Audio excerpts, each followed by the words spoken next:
আসসালামু আলাইকুম। আলহামদুলিল্লাহ চলে আসলাম তুর্কিতে।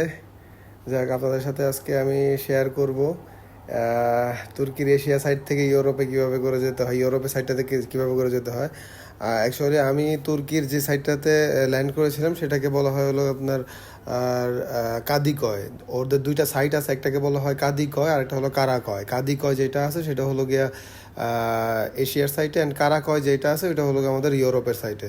সো আমি সাবিহা গোচেন এয়ারপোর্টে ল্যান্ড করেছিলাম কাতার ইন্টারন্যাশনাল এয়ারপোর্ট থেকে। সো সাবিহা গোচেন থেকে আমি এমআরটিতে করে চলে গেলাম ডিরেক্টলি কাদিকয়তে। কাদিকয় থেকে এই যে দেখতে পাচ্ছেন ছোটো একটা শিপ, এই শিপের মাধ্যমে আর কি আমি পার হয়েছিলাম কাদিকয় থেকে কারাকয়তে।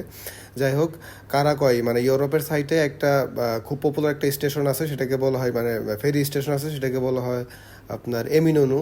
সো এমিনোনু থেকে আমি উস্কুদার নামের একটা জায়গা আছে শিপ, সেই উস্কুদার নামে জায়গা আছে, শিপের মাধ্যমে যেতে হয়।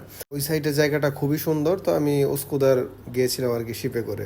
তো যাই হোক, আমার এই মানে ফসফরাসের এই চ্যানেলটা পাড়ি দিতে খুবই ভালো লাগছে। বিকালের মোমেন্ট, সূর্য অস্ত যাচ্ছিল।